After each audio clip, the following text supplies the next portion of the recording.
문학 21쪽 할 차례예요. 자, 여기서는 우리가 시에선 없어서는 안 될 게 운율이지, 그치? 자, 시에 다시 떠올려보자. 시의 3요소 뭐라 했죠? 주제. 이제 앞을 봐야 되냐고.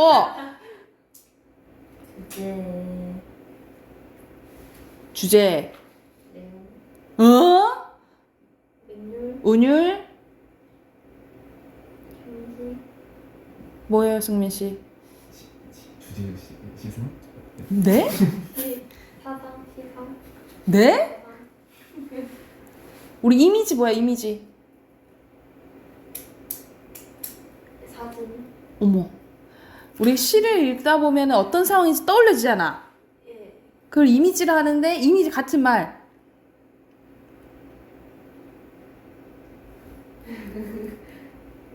심상이요. 그래서 시의 3요소 뭐라고? 주제, 운율, 심상이야.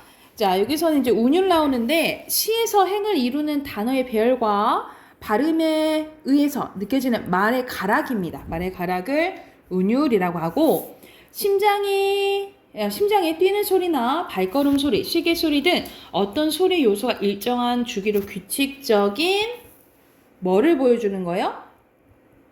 반복성을 보여주는 것을 리듬이라고 합니다. 그래서 시에서도 이런 반복성과 규칙성이 나타나는데 이런 음역적 특징을 뭐라고 한다는 거예요? 운율이라고 한다라는 거예요. 여기서 밑에 보면은 운율이 성립되려면 뭐가 있어야 되냐면 규칙성, 반복성, 의도성, 음악성이 있어야 한대요. 자, 운율의 운은요.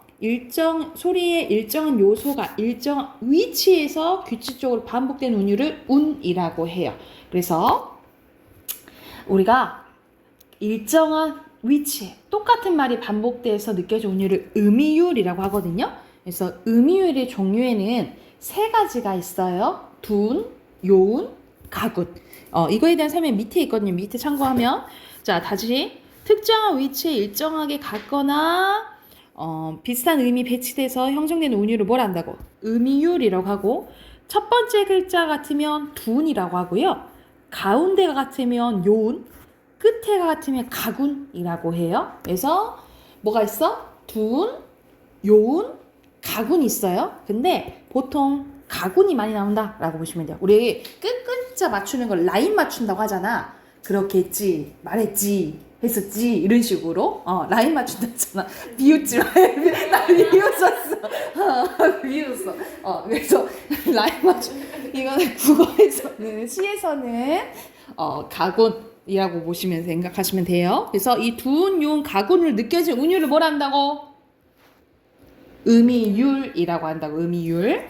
그래서 여기에서 느껴지는 거 운이라고 하고 율은요.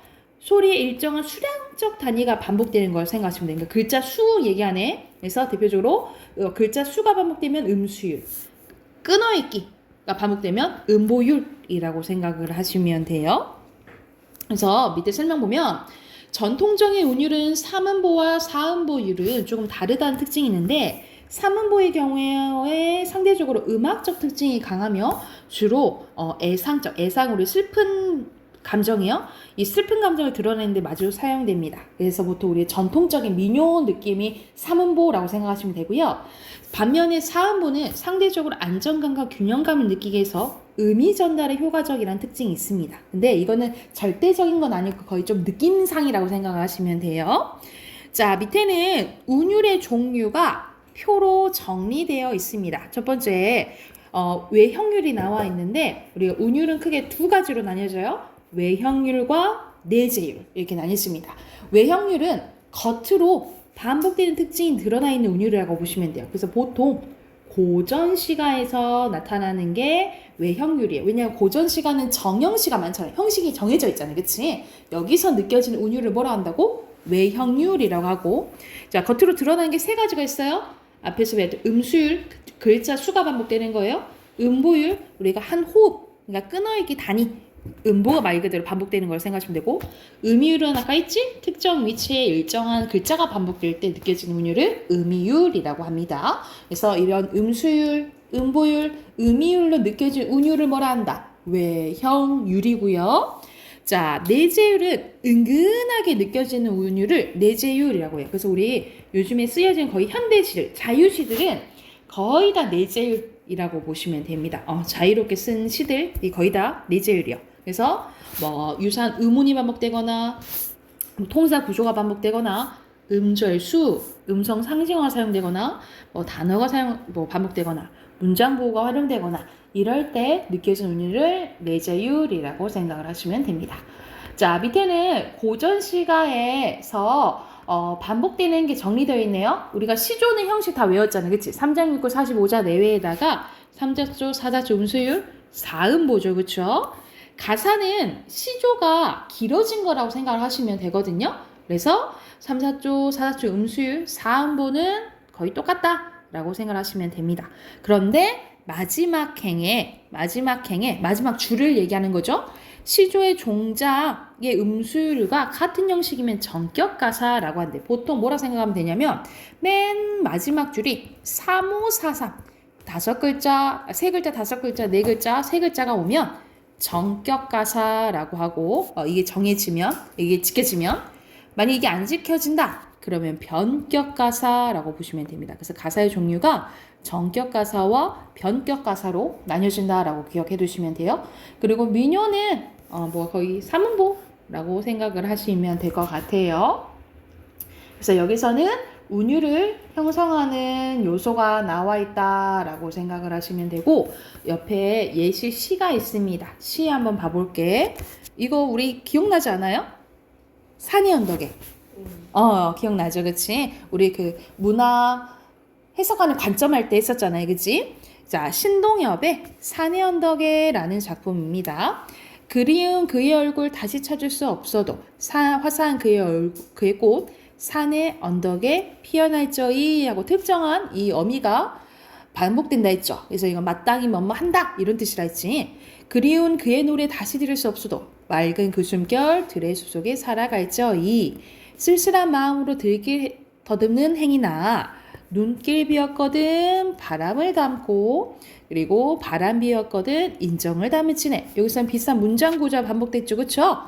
대구법 사용됐고 그리운 그의 모습 다시 찾을 수 없어도 울고 간 그의 영혼 들의 언덕에 피어날지 어이 하면서 왜 여기는 앞에도 사용됐는데 여기는 표시가 안 돼 있냐? 여기 똑같이 이렇게 반복되죠. 그치? 그래서 전체적으로 문장 구조가 거의 반복됐다라고 생각하시면 돼요. 그래서 밑에 설명 보면 이 작품은 그리운 그의 다시 뭐뭇은 없어도 뭐뭐해 할저이 비었거든 담을지네 같은 유사한 빈칸 통사입니다. 통사 구조가 반복돼서 운율을 형성하고 있다. 또한 오연은 1연과 2연의 내용이 약간 바뀐 거지, 그치? 조금 변화를 준 거죠. 우리 변화 준 것을 변주라고 해요. 변주되어 반복된 것으로 그리운 그가 다시 이 땅에 피어나기 바라는 화자의 간절한 소망이 드러나 있다라고 보시면 됩니다. 그래서 여기서 주제는 그리운 사람의 소망 실현 염원이라고 보시면 돼요. 그래서 요거는 조금 외울 필요가 있겠죠, 그쵸? 이거 조금 외워 주셔야 되고 자, 한 쪽 더 해볼게요. 뒤로 넘기면 시적이라는 단어가 나옵니다. 앞에서 우리가 시상 이런 것도 했었고 여기서는 시적이 나옵니다. 시적은 시의 정치나 특징을 가지는 것을 시적이라고 해요. 그래서 시적은 다시 한번 나오네. 시의 빈칸은 정치입니다. 정치를 가진 것을, 그러니까 우리가 그 감정을 느끼는 흥치라고 생각하시면 돼요. 의미하는데 시적이다라는 말은 시만의 특징이 드러난다라는 뜻이래요. 그래서 시적은 시적 대상, 시적 상황, 시적 분위기, 시적 표현, 시적 허용, 시적 여운 등과 같이 결합된 무엇에 어떤 시의 특징이 있다라는 의미로 해석하면 된다라고 보시면 돼요. 그래서 여기서는 시적이 붙은 단어들 정리되어 있네요. 그지? 첫 번째, 시적 대상은 말 그대로 시에서 화자가 말하고자 하는 대상을 의미하고요.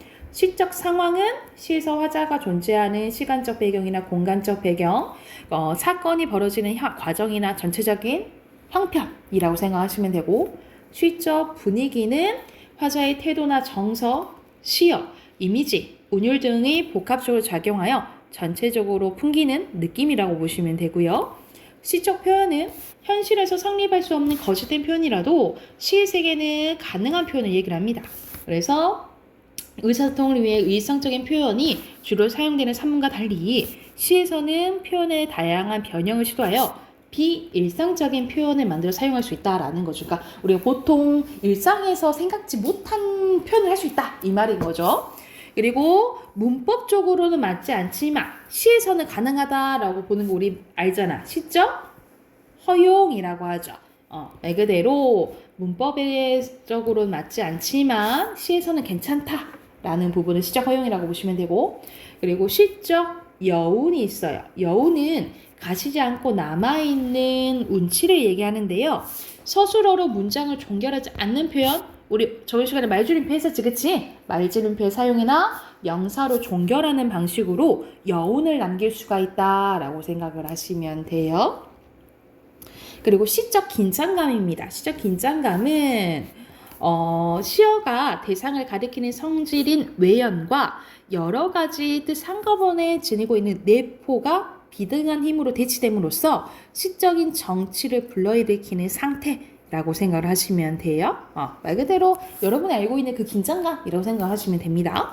밑에 설명 보면 시적이라는 용어는 다른 단어와 결합하여 작품을 설명하거나 특징을 설명하는 경우가 빈번하게 사용돼요. 그래서 대부분은 시적이라는 말과 결합하지 않고도 쓰이지만 시적 허용과 같은 표현은 문학의 여러 갈래 중 시에서만 나타내는 특징을 설명하기 위해서 시적이라는 표현과 대체로 결합해서 사용된다라는 거죠. 그러니까 시적 허용은 말 그대로 시에서 사용됐을 때 허락해준다 이 말이잖아, 그치? 이건 좀 시에서만 쓰인다라는 내용이에요. 밑에는 시의 언어적 특징입니다. 시의 언어는 단순히 의미를 전달하기 위한 수단에 그치는 것이 아니라 언어 자체가 독자성을 가지고 있다는 점에서 일상적인 언어와 구별되는데요. 따라서 시의 언어는 압축과 생략을 기본으로 하면서 지시적이보다는 함축적인 의미를 중시합니다. 시어는 함축적인 특징 때문에 뭐라고 생각하시면 되냐면 여기서는 다의적 의미를 많이 갖고 있다 이 말이지. 다의적으로 해석되며 그 결과 다의적이면 이럴 수도 있고 저럴 수도 있다라는 소리잖아, 그치? 그래서 애매성을 띠게 돼요. 뭐 중의성 이런 걸 띠게 된다 이 말이야. 시에서는 애매성을 하나의 언어로 두 가지 의미로 나타낼 수 있는 경제적인 표현을 보기 때문에 효과적이다라고 본다라고 생각하시면 됩니다. 자, 위에 또 예시가 나와 있네요. 같이 한번 봐볼게. 어제 영명사를 지나다가 잠시 부병로에 올랐네. 그래서 여기서는 고구려와 관련된 다 장소네요. 텅 빈 성엔, 그러니까 나라가 망해버리니까 텅 빈다 이 말이지, 그치? 조각달이 떠있고 천년의 구름 아래 바위는 늙었네. 기린마는 떠나간 뒤 돌아오지 않으니 천소는 지금 어느 곳에 논이는가. 돌다리에 기대어 길게 휘파람을 보노라니 산은 오늘도 푸르고 강은 절로 흐르네. 이런 식으로 산은 아직도 푸르고 강은 절로 흐르지만 변한 고구려에 대해서 얘기를 하는 거죠. 그렇죠? 그래서 여기서는 시간의 흐름을 오래된 바위의 모습을 표현해서 시각적으로 형상하여 인간사가 그만큼 허망하고 더럽게 느껴지는 분위기를 만들고 있다라고 보시면 됩니다. 그래서 주제는요. 지난 역사에 대한 회고와 구분, 회복, 소망을 바라는 시라고 보시면 됩니다. 그러면 여기서 여기 해당되는 이제 내용 그 문제가 옆에 나오거든요. 여기서 많은 시를 볼 수 있어요. 그래서 여기서 앞에서 우리 했던 것들 있지. 이걸 다 확인하는 문제입니다. 그래서 23쪽부터 여러분 쌤이 29쪽까지는 숙제로 내줄게요. 이거는 다음 주 월요일로 확인할 거야. 이거는 숙제로 할게요. 숙제 체크 해놓으세요. 29쪽까지. 29쪽까지 해오시고 월요일에 와서 선생님이 확인할게요. 아셨죠? 자, 독서 꺼낼게요.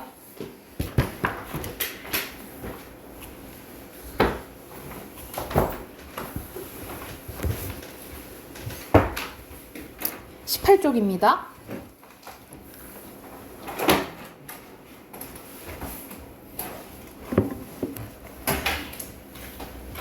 자, 18쪽 보면은 자, 앞에서 우리 저번 시간에 했던 것은 주어 서술어 찾는 거였어. 기억나죠? 주어 서술어 이제 찾는 거였다면 여기서는 문장에서 꼭 필요한 필수 성분을 찾는 거 또는 더불어서 보충 요소까지 찾는 게 나와요. 말 그대로 우리가 배웠던 주성분이랑 부속성분 있죠? 이 주성분이랑 부속성분 구별하는 거라고 생각하시면 돼요. 자, 첫 번째 문장의 필수 요소 찾기입니다. 서술어가 다른 문장 요소를 필요로 하는 경우에 주어, 서술어 확인하는 것만으로도 문장의 의미를 정확하게 파악할 수는 없다는 거야. 그래서 문장에서 필요한 필수 요소도 확인해야 되는데 먹는다라는 게 나오면 무엇을 먹는지 써야겠죠. 그쵸? 목적어가 필요하다는 거고 주었다라는 게 있으면 무엇을 누구에게 줬는지 목적어랑 부사어가 필요하다 이 소리지. 그치? 이런 식으로 주어와 서술어의 조합인 아이가 먹는다라는 문장이 완결된 문장이 되기 위해서는 서술어 먹는다에 대해 무엇을 먹는지에 대한 설명이 필요하겠죠. 여기서 목적어 밥은 서술어 먹는다가 필요로 하는 뭐라 이 말이야? 필수 요소다라고 보시면 되겠죠. 그러니까 넣으시고 또한 아버지가 주었다라는 문장이 완결된 의미를 가지려면 그러니까 목적어에 해당되는 무엇을과 누구에게 대한 필수 요소가 갖춰져야 된다 이 말이야. 그래서 정리하자면 우리가 앞에서 배웠던 주어와 목적어 그리고 서술어가 필요로 하는 필수 요소를 찾아야지 문장을 제대로 이해할 수 있다 이 말이에요. 자, 그 다음 보충 요소입니다. 주어와 서술어 그리고 서술어가 요구하는 필수 요소를 찾는 것만으로 대략적인 문장의 구조를 이해할 수는 있어요. 하지만 문장을 완벽하게 이해하기 위해서는 꾸미는 말인 보충 요소도 알아야 된다 이 말이야. 보충 요소는 문장에서 하고 싶은 말, 화제의 속성을 드러내는 경우가 많아서 이 세부 정보를 묻는 문제에 활용될 경우가 많다라고 생각하시면 됩니다. 그래서 밑에 예시문 보면 우리 몸에는 외부의 환경이나 미생물로부터 스스로 지키기 위한 자기 방어 시스템이 있는 거야. 그래서 주어 서술어 뒤에 있네요. 그쵸? 근데 여기 앞에는 다 자기 방어 시스템을 꾸며주는 말이겠지. 그치? 그래서 위 문장에서 주어와 서술어 필수 요소로만 문장 구성해보면 우리 몸에는 자기 방어 시스템이 있다 라고 정리해 볼 수 있겠죠. 근데 여기서 문장의 화제는 자, 자기 방어 시스템은 아까 주어라 했지. 그치? 빈칸 주어겠죠. 주어에 해당되는 자기 방어 시스템이라 할 수 있는데 이 자기 방어 시스템은 외부의 환경이나 미생물로부터 스스로 지키게 하는 것으로 설명할 수 있다라는 거야. 그래서 선생님이 표시했잖아. 요 말이 자기 방어 시스템을 꾸며준다 했죠. 그쵸? 근데 꾸며주는 말을 우리가 체언을 꾸며주는 말을 뭐라고 배웠어? 관형어로 배웠잖아. 근데 이 관형어라고 하기에는 서술어가 있으니까 좀 크죠? 그래서 뭐라 부를까? 관형? 그렇지. 자어를 통해서 화제에 대한 속성을 드러낸 것이라고 할 수 있어요. 그래서 보충 요소는 이 앞에 나오는 이제 화제의 속성의 서술어를 구체화하는 역할을 한다라는 것을 알 수 있겠죠. 예시 하나 더 볼게요. 자, 모든 영화는 역사를 증언한대요. 근데 명시적이거나 우회적인 방법으로 증언한다는 거예요. 그치? 그래서 위 문장은 주어, 서술어 필수 요소만 추려면 영화는 역사를 증언한다죠. 그쵸? 그런데 이런 보충 요소까지 파악하면 영화가 역사를 어떤 방법으로 증언하는지를 알 수가 있겠지. 그치? 이런 식으로 주어, 서술어도 판단해야 되고 뭐도 봐야 돼. 필수 요소도 봐야 되고 보충 요소도 봐야 된다라는 내용이에요. 그러면 연습하는 문제 옆에 같이 한번 봐볼게요.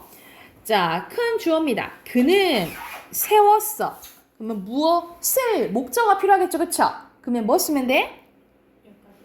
그치. 몇 가지 가설들을 쓰면 되겠죠. 뭐 그냥 가설들만 써도 돼요. 자, 맹자는 주장하였대요. 뭘 주장했어? 앞에 바로 목적어 나와 있죠. 목적어 찾아야겠지?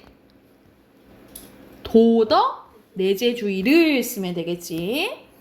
자, 3번 문장입니다. 명시적 인센티브 계약은 발생시킨데 무엇을? 인센티브 왜곡 문제를. 그렇지. 또 목적어 쓰시면 되겠죠. 자, 4번 문장 보면은 중앙은행이 주어가 좀 뒤에 있네요. 중앙은행이 접근시킨대. 그러면 여기서는 무엇을? 목적어는 뭐예요? 이자율을 그렇지. 근데 어디에 접근시키는지 부사어도 필요해요. 그러면 어디에 아니 부사어는 뭘까? 기준 금리 수준으로라는 부사어까지 쓰셔야겠죠, 그렇죠? 그래서 이자율을 기준 금리 수준으로까지 쓰시면 됩니다. 5번 문장이에요. 세계관은 된대요. 뭐가 되는 거야? 토대가 되는 거죠. 그쵸? 되다 아니다 앞에 오는 건 뭐죠? 문장 성분이? 토대가? 이거 문장 성분 뭐야? 와. 뭐요? 뭐 물어보는지 모르겠네.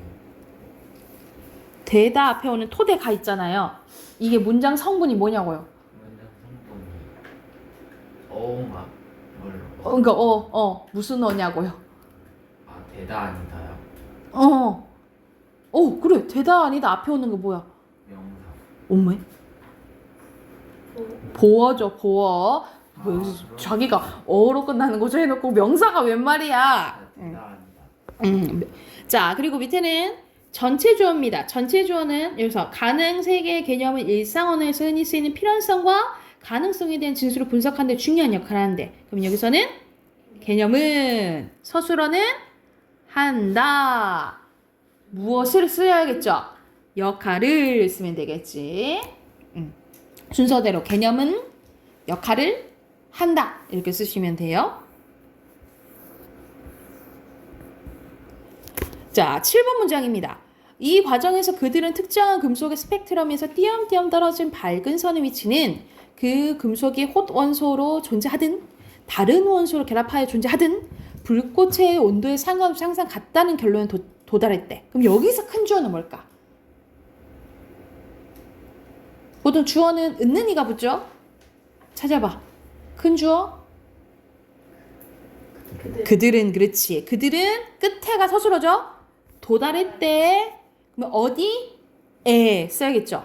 결론에. 그렇지. 순서대로 그들은 결론에 도달했다 쓰시면 되고요. 8번 문장입니다.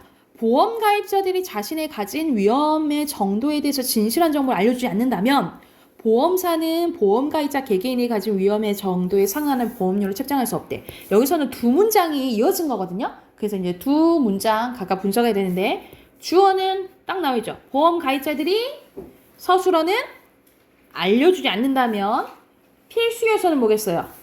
목적어인 정보를 이겠고 두 번째 문장 보험사는 주어 서술어는 책정할 수 없다.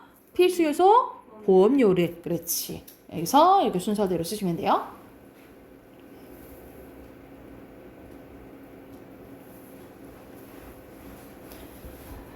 자, 그 다음 거는 밑줄 친 부분의 속성을 드러내는 보충 성분을 찾았으래. 보충 성분은 거의 꾸며주는 말이죠. 꾸며주는 말을 찾으라 이 말이야. 그러면 낭만주의 사조를 꾸며주는 말 앞에 있겠지, 그치? 어딜까요? 두 군데 찾으래. 첫 번째,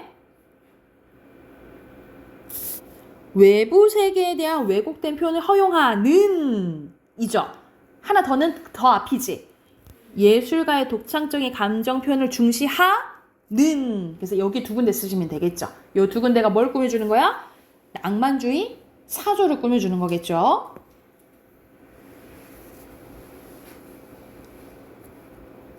됐을까요? 그리고 10번째 문장은 구체적인 법조항을 통해 광고를 규제하는 법적 규제는 광고 또한 사회적 활동의 일환이라는 점에 근거한데, 그럼 여기서는 점을 꾸며주는 또 앞에 말이겠지. 그럼 어디서부터일까? 광고. 그렇지. 광고 또한 사회적 활동의 일환이라는 까지가 점을 꾸며주는 보충 요소예요. 자, 11번. 법적으로 예약은 당사자들이 합의한 내용대로 권리가 발생하는 계약의 일종으로 재화나 서비스 제공을 급부 내용으로 하는 다른 계약인 본계약을 성립시킬 수 있는 권리 발생을 목적으로 한대. 여기서는 너무 딱 끊어줬다 앞에. 그치? 그래서 여기서부터 꾸며주는 말이겠죠? 그리고 마지막 문제 볼게. 충분한 속도를 얻게 된 전자는 애벌렌치 영역의 반도체 물질을 구성하는 원자들과 충돌하여 속도가 줄어들며 새로운 전자 양공쌍을 만드는데 이 현상을 충돌 이온화라고 부른대요. 원자를 꾸며주는 거 어디서부터야?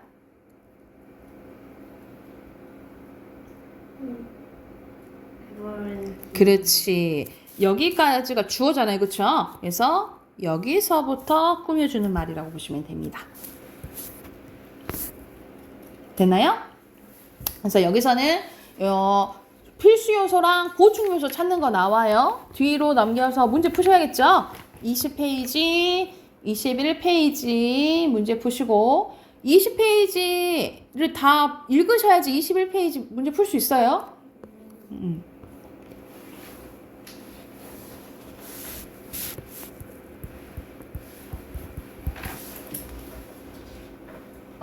답 확인해보자. 여기서는 암각화, 1번 문장에서 암각화의 속성을 드러내는 보충 요소를 찾으래. 그럼 암각화를 꾸며주는 말 찾으라 이 말이잖아. 그치? 그래서 한국미술사의 첫 장을 장식하는 여기 쓰시면 되고요. 그리고 세 번째 문장에서 한국 조형미술을 대표하는 것이 지시하는 것은 뭐예요?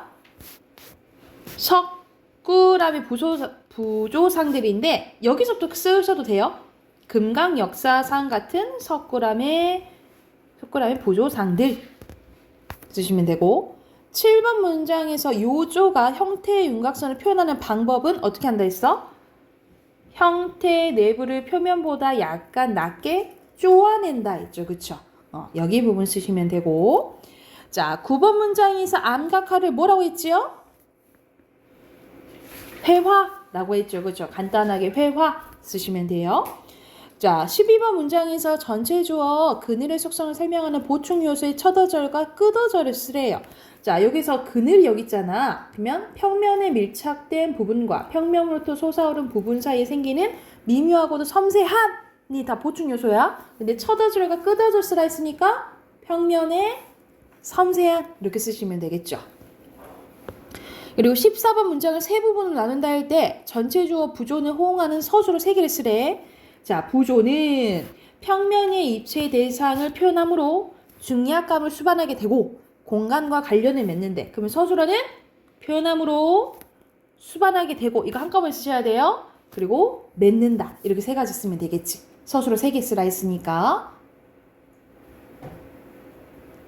됐나요? 그리고 마지막 20번째 문장에서 조형미술의 양식을 꾸며주는 것은 어디서부터요? 마지막 문장 여기서부터죠. 제작 환경과 제작 목적에 맞게 최적화된 독특한까지 쓰시면 됩니다. 자 1번에 몇 번이에요? 여기서는 무슨 상 하면 살이 나오지 그치? 자세히 표현하니까 1번이고요. 2번에 알맞지 않은 것은 1번. 여러분 선조는 선으로 생기는 거라 했잖아요. 그치? 입체감이 있지는 않죠. 그쵸? 그리고 3번 보면은 금강역사상은 대표적인 부조고요. 그죠? 그리고 암각화 있잖아. 이걸 구별하는 거야. 그치? 여기서는 암각화는 말 그대로 어디에다 하는 거야? 바위에다 하는 거야. 그치? 붙이는 거? 아니에요. 답은 5번입니다. 부터 이제 벽에 밀착해가지고 이 상태로 작업을 한다는 소리가 아니었어요? 배경이 되는 면에 붙여서 하는 게 아니. 몸을 잔뜩 붙여서 이렇게 이거 아니야. 배경 모두 배경이 되는 면에 붙여서 뭘 붙이는 거 아니잖아요. 그쵸? 암각화는. 아마도 그치? 암각화는 붙이는 게 아니니까 그 금강역사상에만 해당되겠죠? 됐을까요? 문법 꺼내봅시다. 우리 오늘 부정 표현할 차례네요. 우리 앞에서 피동 했었고요. 그치? 그리고 사동 했었고 그리고 또 같이 나오는 게 부정 표현입니다. 부정은 아니 라고 얘기하는 거지. 그치? 아니 라고 얘기하는 건데 말 그대로 문장의 의미에 대해서 의미적으로 부정하는 표현이야. 페이지 108쪽이에요. 108쪽. 자, 여기서는 나뉘어지는 게 내용에 따라 형식에 따라 나눌 수 있어요. 자, 먼저 내용에 따라서는 크게 안 부정문과 못 부정문으로 나뉘어집니다. 여러분, 숙제를 안 했다와 숙제를 못 했다의 차이는 크죠? 안 한 거는 지가 제가 안 하고 싶어서 안 한 거야, 그치? 근데 못 한 거는 그 외적인 상황이 있었다는 거죠, 그쵸? 그래서 안 부정문을 상태 의지 부정이라고 하고 못 부정문을 능력 부정이라고 봐요. 그리고 형식에 따라서 짧은 부정, 긴 부정문으로 나뉘어지는데 밑에 내용 봐볼게.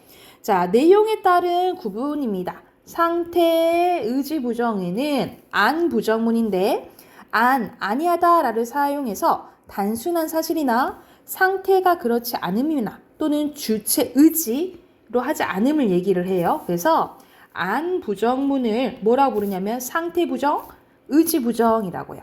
예를 들어서 숙제를 안 했다는 의지 부정이야. 그치? 근데 예를 들어서 해가 안 떴다는 해가 지 의지로 안 뜬 건가? 그건 아니지. 그럴 때는 상태 부정이라고 해요. 이해됐나요?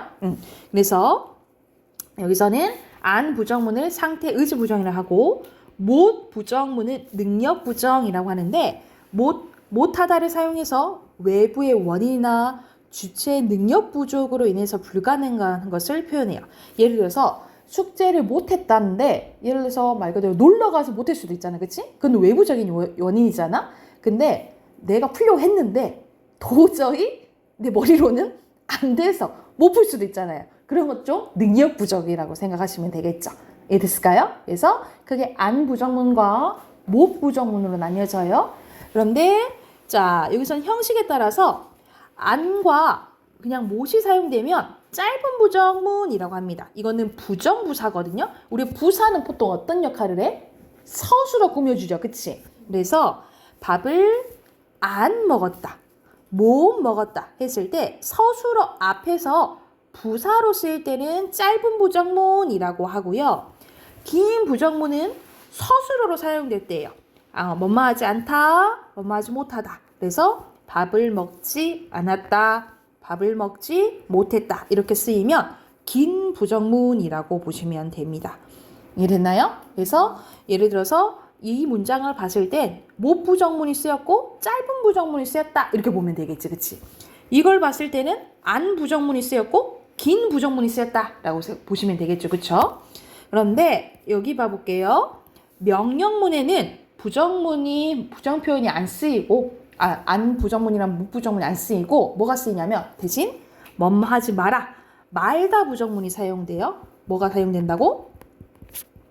말다 부정문. 명령문에는 그래서 뭐뭐 하지 마라가 사용되고 청유문에는 뭐뭐 하지 말자라는 말다 부정문이 사용된다라고 생각하시면 됩니다. 그래서 명령문에는 청유문에는 못 부정문이 안 쓰이고 뭐가 쓰여?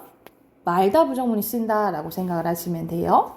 그리고 여기 좀 특이한 부분이 있는데 부정 표현의 중의성이라는 게 있어요. 여러분이 보면 할 텐데 자, 중의성은 여러 가지로 해석되는 걸 얘기를 하죠. 그쵸? 어떤 게 있냐면 자, 예를 들어서 선화가 꽃을 안 샀다라는 문장이 중의성 있다라는 거. 이게 뭐가 중의성 있어요? 라고 할 수 있는데 예를 들어서 봐봐. 선화가 꽃을 안 샀어. 아니 샀다를 꾸며주면 꽃을 안 사고 다른 것을 샀다 라고 해석을 될 수 있다라는 거야. 이랬어? 그리고 만약 아니 꽃을 선생님 잘못 얘기했어. 만약 샀다를 부정하면 사진 않고 그냥 보기만 했다 이렇게 해석이 될 수 있고 아니 꽃을 부정하면 꽃을 안 사고 다른 걸 샀다 이렇게 볼 수 있다 이 말이야. 그리고 아니 선화를 부정하면 꽃을 안 산 건 누구라는 거야? 선화라는 거지. 다른 사람을 사고 선화가 안 샀다 이렇게 될 수 있다는 거죠. 이런 식으로 이게 부정 표현이 무엇을 꾸며주느냐에 따라서 달리 해석될 수 있다라고 생각하시면 돼요. 그래서 이런 식으로 보조사나 강세를 두어서 중의성을 해소할 수 있는데 선화는 꽃을 안 샀다 이런 식으로 볼 수 있고 선화가 꽃은 안 샀다, 꽃을 안 사고 다른 건 샀다 이렇게 될 수 있는 거지, 그치? 또는 선화가 꽃을 사지는 않았다 이런 식으로 보조사를 통해서 중의성을 조금 해소할 수 있다라고 생각을 하시면 돼요. 그래서 부정 표현은 간단하죠. 크게. 자, 내용에 따라서 어떻게 나눠진다고? 안 부정문, 못 부정문. 그래서 안 부정문은 뭐라 부른다고? 상태 부정, 의지 부정이고요. 못 부정문은 능력 부정이에요. 그리고 형식에 따라서 짧은 부정문, 긴 부정문을 나눌 수 있다라고 생각하시면 되고, 명령문이랑 청유문에는 어떤 부정문이 쓰인다고? 말다 부정문이 쓰인다고. 그래서 부정 표현을 이렇게 세 가지 기억해 두시면 될 것 같아요. 이해됐나요? 그러면 옆에 문제 풀게요. 109쪽부터 뒤에 해당되는 문제 쭉 풀게요. 113쪽까지입니다. 113쪽까지 문제 풀고 답 확인해 볼게요.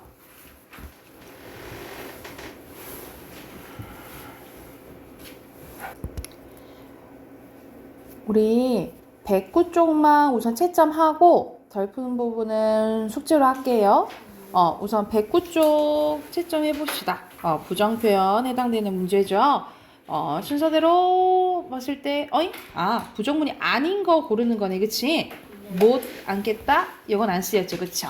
이거 고르시면 되고, 아니니까 의지, 능력, 순서대로 사실, 상태, 그리고 의지고요. 여기서는 철수가 밥을 안 먹는다 이래야 되겠지. 짧은이니까. 그리고 사냥꾼이 토끼를 못 잡았다. 시제 맞춰줘야겠죠. 재훈이가 수지를 못 만났다 이래야 되고요. 자, 버스를 부정하려면 보조사 넣으면 되겠죠. 그쵸? 가영이가 버스는 안 탔다 이렇게 해주면 되겠지. 그치?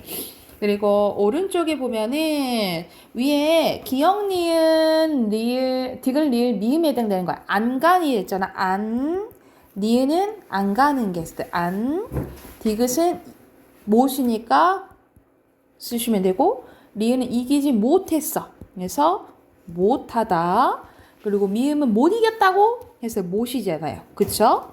그리고 기역은 상태나 의지 부정 아니니까 이것도 상태, 의지, 디귿은 능력 부정, 리을은 능력 부정, 미음도 능력 부정이죠. 이해됐을까요? 그러면 답 몇 번일까요? 5번. 의미가 똑같죠? 그치? 차이 크지 않고요. 밑에 빈칸 바로 넣을게요. 1번에 피동, 2번에 사동, 그리고 이희, 리기.